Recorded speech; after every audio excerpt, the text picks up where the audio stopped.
ஆஹா.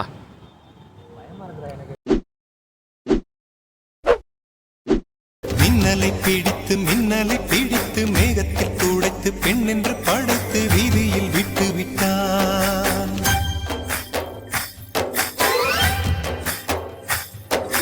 இப்படி இன்னொரு பெண்மையை படைக்க தன்னிடம் கற்பனை தீர்ந்ததை எண்ணித்தான் பிரம்மனும் மூர்ச்சையுற்றான்.